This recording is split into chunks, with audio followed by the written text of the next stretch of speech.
তুমি ওইদিকে চলে যাও মামা, ওখানে চলে যাও, ওইদিকে চলে যাও,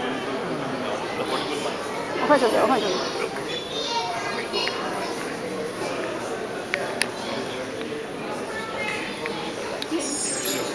Okay, start. Well, hello ladies and gentlemen. Thank you for coming. I'd like to take you on a prehistoric adventure and a lecture on dinosaurs and evolution, and of course creatures before the dinosaurs and after them. So, walking with prehistoric beasts. This is a helicobrion shark if you don't know. Tracing our ancestry from bacteria to modern man. Have you ever wondered what human beings were like billions of years ago? Well, let me take you on an exciting trip into the fascinating world of prehistoric life. Evolution first started out as bacteria, the leap from one-celled organisms to many-celled organisms, a development that eventually led to all animals, including human beings. In its 4.6 billion years, the Earth has harbored a diversity of very strange, normal, or complex life forms. My presentation will start in the Cambrian period, 550 million years ago. And this is the prehistoric timeline. First is the Cambrian period, then the Ordovician period, the Silurian, the Devonian, the Mississippian, and the Pennsylvanian, which together make the Carboniferous, and the Permian, Triassic, Jurassic, Cretaceous, and the Cenozoic periods. The Paleozoic era. The Paleozoic is the longest and most diverse era of the Phanerozoic. This time marked an explosion of living forms from the very early multicellular life that lived in the oceans to more advanced invertebrates and plants that colonized the land, like human beings. The Cambrian period, also known as the Cambrian explosion. The Cambrian period marked a dramatic burst of evolutionary changes in life on Earth. The biological bonanza was due to high oxygen levels, thanks to emissions from photosynthesizing cyanobacteria and algae. Among the animals that evolved were chloridites, to which vertebrates such as human beings belong. The largest predators were, of course, Anomalocaris. Anomalocaris was a 5-foot killer. It hunted trilobites and marella. Even stranger was the 5-eyed, size of your thumb, Obania. It had a huge hand protruding from its head, clawed with teeth. And apparently, our ancestor was a tiny fish called Hycoichthys. Hycoichthys was a jawless fish that hunted the seas of the Cambrian period. It was our ancestor, and it was the very first vertebrate. The Ordovician period. During this period, a rich variety of marine life flourished, and the first primitive plants began to appear on land. Chief among the marine creatures were the giant squid-like nautiloids, a tentacled mollusk such as the orthocones. They were accomplished swimmers, propelling themselves by jetting water through their body cavity. Equipped with grasping tentacles, the nautiloids were effective predators. Another group of marine hunters were the mysterious conodonts. They were finned eel-like creatures with large eyes for locating prey.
supercontinent Pangaea.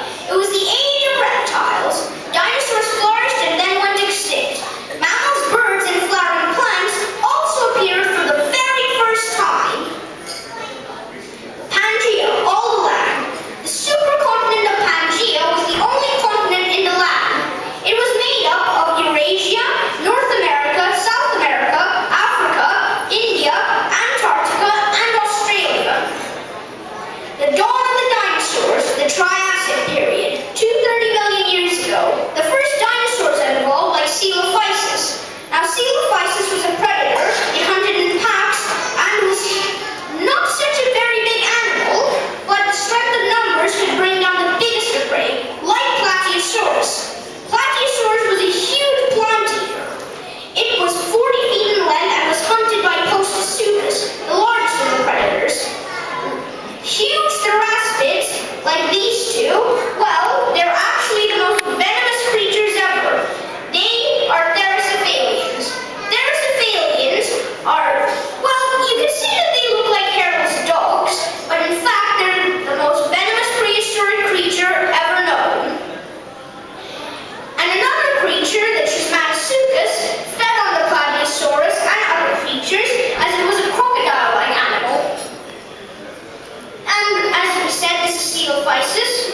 This is Rudidon, another archosaur like Postosuchus or a Pilosaur. This is Desmatosuchus. You can call it a link crocodile or a herbivorous crocodile. This is Mystriasuchus, Icarosaurus, and the beginning of the Jurassic. The beginning of the Jurassic, the land belonged to the dinosaurs. Huge creatures like Ankylosaurus, Dilophosaurus, and Centaurus roamed.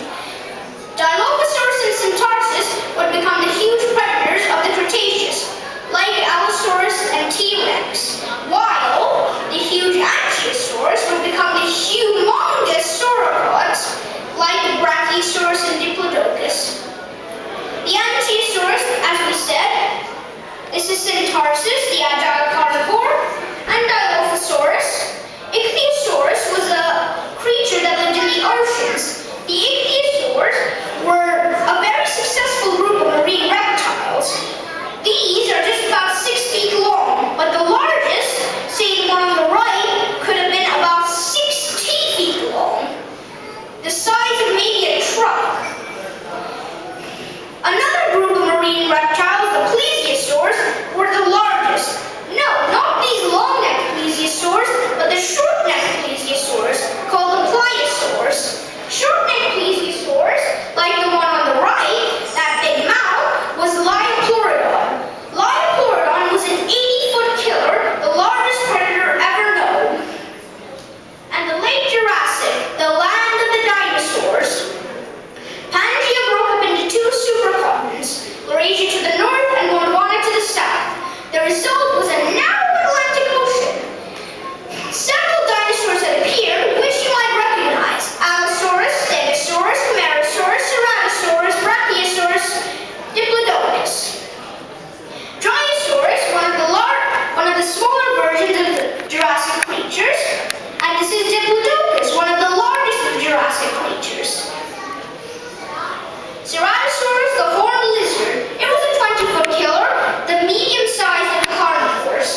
The Eulocephalus, the armored tailhead, it was covered, even the eyelids were armored, its back and tail were armored, and had a huge tail club for slashing attackers. Giganotosaurus, the giant southern lizard. It was the longest and one of the largest known terrestrial predators, larger than T-Rex but smaller than Spinosaurus. It hunted the Titanosaurus of its time, and also, it was a direct descendant of Allosaurus. Spinosaurus, the spine lizard. Spinosaurus was the largest predator ever known. On the land, of course, it was still dwarfed by Liopleurodon. This creature was 60 feet in length and had a huge skull and huge spines. As we said, it was apparently a fish eater, but also it would take chance of a wounded or sick dinosaur. The end of the dinosaurs. The Cretaceous period ended with a bang. Around 65 million years ago, a mass extinction wiped out the dinosaurs and many other animals. It was caused by a huge asteroid which burnt the planet to a crisp and then threw dust and soot in the air, which blocked out sunlight. It was the end of the dinosaurs. However, the Earth was not lifeless. Well, if it was, we wouldn't be talking about this. So, apparently the mammals evolved to be giants, like the mammoth or the saber-toothed cat in the Cenozoic era. First, they had to go through the Tertiary period, and the Tertiary period was the age of birds. And I don't mean budgies or hawks or falcons or finches or any sort of tiny bird which you keep as a pet. Not even cockatoos or parrots. I mean 12-foot tall terror birds with huge beaks which it used for slicing prey. Also, Hyenodon had evolved. Hyenodon is actually nowhere near related to hyenas. I'll just give you a few differences. Hyenodon had a straight spine. Hyena had a slanting spine. And Hyenodon had a rectangular-faced snout. Hyena had a triangular-faced snout. And the saber-toothed cat had also evolved. Small ones like Dinitus. These creatures, of course, were descended from the mighty Gorgonopsids. Also, this creature had a pair of huge sabers. The Quaternary period, the age of the human beings. Other than human beings, in the oceans swam the largest shark ever known, and it appeared in horror movies, and for one time, the horror movies are actually true. Megalodon can swallow an entire ship whole. Well, a boat at least. Another creature were the Arctodus. Arctodus were huge bears, 3 times the size of the normal grizzly bear. It preyed on longhorn bison and the Colombian mammoth, a giant elephant. Also evolving were the human beings. Well, I'll tell you the timeline of human beings. Human beings first started out as chimpanzees in Africa. Then they evolved to stand upright like Australopithecus. Australopithecus then evolved into Neanderthals, who were herbivores who carried tools and fruits in their hand. Then after that, the Homo sapiens had evolved, and then modern man. Thank you for joining me on this wonderful journey into the fascinating world of prehistoric life. I shall be glad to take any audience's queries.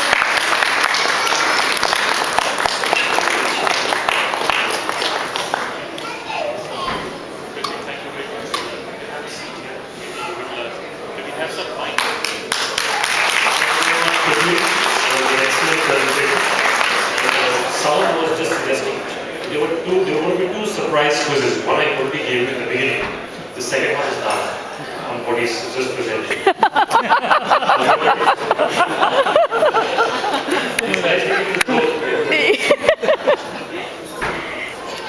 Alright, so we'll start with the Q&A session. I have a few questions for Pritvik. I'm going to ask him. I'm going to sit next to him. And I'm sure you ask him. And after that, we'll throw it open. Also, I'd like to maybe have a question for the parents. And then it's open to the audience. After this, we have our last event of the evening, after which there's just music and entertainment. So, don't think it's going to be too long. So, I just need one more.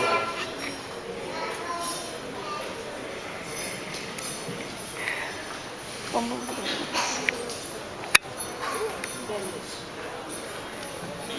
You've got all the stuff in your head, but I've got my questions down. Okay, one thing I've always wanted to ask with people who want to know, why this fascination with dinosaurs? Well, because of dinosaurs, they're prehistoric creatures. They're very strange. They're totally different from any modern animal, even the most bizarre. So I was really thrilled to understand them, and also the fact that when you're out in your backyard, I don't think you realize that a few 100 million years ago, dinosaurs were there. And I mean, okay, I understand you really, it all began with you imagine or wondering about how life on Earth began. And then you picked on one thing like dinosaur, which was your focus of interest. You have to start somewhere. You've done it all. You've learned, you've read, you know that you work capacity and amazing ability to do it. But why write books? Where is that motivation to write books coming from? Where did that come from? Well, apparently, as you said, my teachers in the Divider School asked me to take classes. When that happened, everyone I taught, they couldn't really understand what I was saying. Now I'm getting it sort of. So, I put it in the form of this book, Okay. When Dinosaurs Roamed the Earth. So guys like me to understand. I get it. No, it makes sense now. That's really interesting. So it was purely because you thought you weren't getting across to this guy whom you were teaching. Make it simpler for them, a little more interesting. Okay. The other thing I noticed was your interest in radioactivity. There's a book on that you've written on. So where did that come from? Where is this radioactivity special? Well, I was first interested in how radiation causes mutations, and how can the mutations be altered, and how bizarre can they be? Okay, alright. So that's kind of a very key phenomenon which explains a lot of stuff that went on in our natural evolution. Right. Okay, on a more lighter note, how do you spend I do spend time on school studies and other hobbies, but most of the time I spend on paleontology. Okay. So in a typical day or a typical week, how many hours would you spend on a day on homework, schoolwork, and your research? I usually do homework and schoolwork very quickly, like 2 hours. So most of the days I spend 2 hours on the homework and studies and 5 or 6 hours on paleontology. Okay, don't tell me you need 2 hours to finish your homework? Yes! Come on! It's that easy! It's that easy! So that's why I thought it would be less than that. Anyway, I'm sure there's a lot of work. So then you spend like 4 or 5 hours on your research. So get it, 2 hours on homework and 4 or 5 hours on research. He does his study materials also, in what he teaches in school, all those things. He's got to go through his classes next day. The next day. The classes, the thing he's got to teach these kids about all these things. It's not going in very easily. So he's writing books. So he spent a lot of time in kind of educating other guys and trying to bring up the average IQ of people. So that's good. Okay. I won't have any more questions. Just one last question is, you've said that you wanted to be a paleontologist, a herpetologist, and an environmentalist. So, I mean, how do this all come together? What are you going to focus on? Well, in paleontology, I'm really going to combine the DNA of a bird, say a falcon or an ostrich, with a crocodile or a lizard. When you do that, and insert it into the embryo,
understood most of what you said, but that's really fantastic.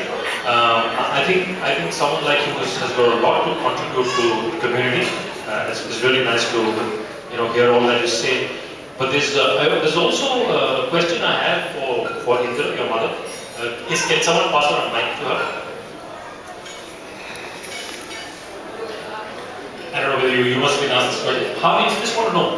I'm sure you're amazing. You're immensely proud of Pritvik and all these things. But how is it like at home bringing up someone? Very difficult.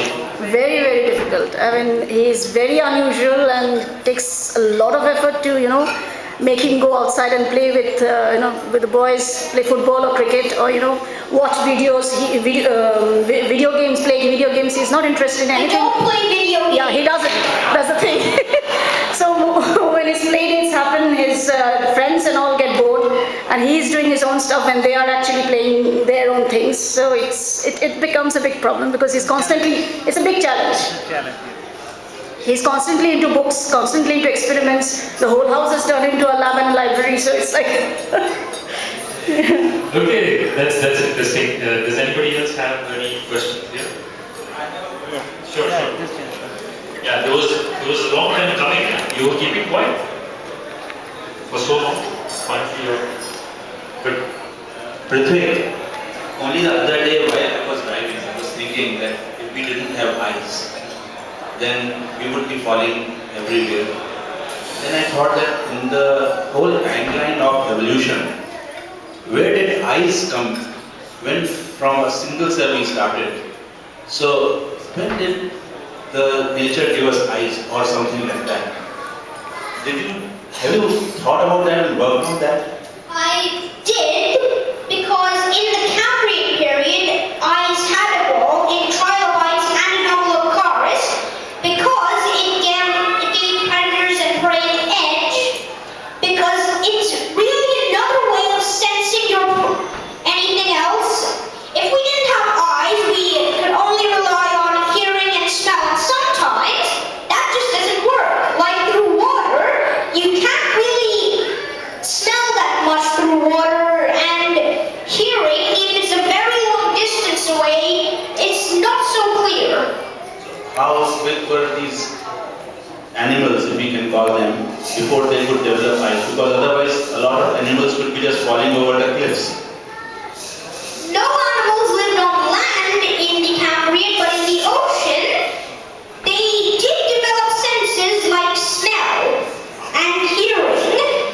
But for that, they needed to get closer to their prey, so to develop eyes, then they could see their prey and their predators and each other.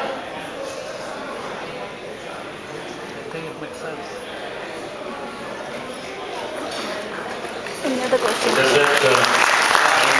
And it makes a lot of sense also that eyes got developed before creatures came out of water and couldn't fall over the place. Yeah. And what about nose, smelling senses? That already evolved. When life started out as bacteria, evolved into simple creatures. Nose, hearing, and maybe taste evolved into simple organisms. Sight was something to come later. And I guess one of the important things also was that these animals, which grew so large, they grew large because, like he says, there was more oxygen at that time, but they were also cold-blooded. So that, because if someone like human beings grew larger, we would just overheat and die. Yeah, and another thing, reptiles, any cold-blooded creatures, usually depend on oxygen to make them larger. Maybe evolution, but it's usually the oxygen, especially an insect. You can even do this directly.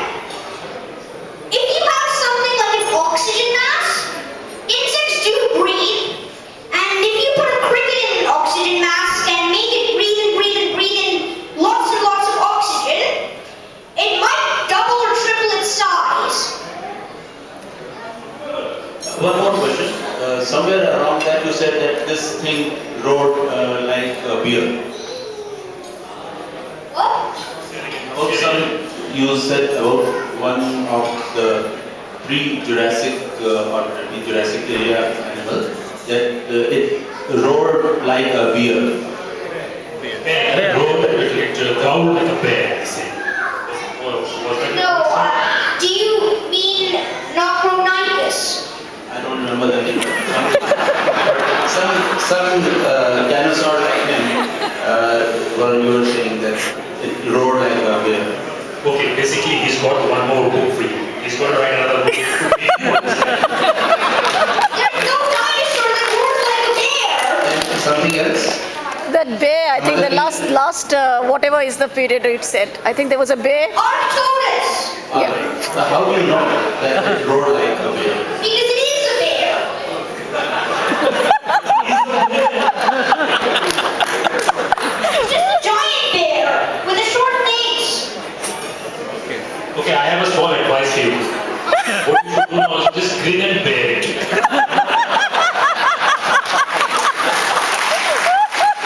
Mr. Pritvik DC has just raised the average IQ of this August crowd, which is otherwise very proud about it. But You are reducing. so, anyway, this is all in fun. We are all friends. Joking with each other. So, any other questions where you remember the question? Yeah, okay. There's a junior who has a question there. Just pass the mic there.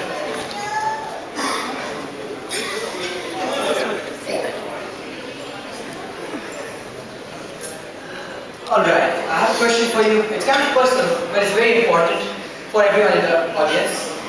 And the question is, are you tired of people being condescending towards you because of your age?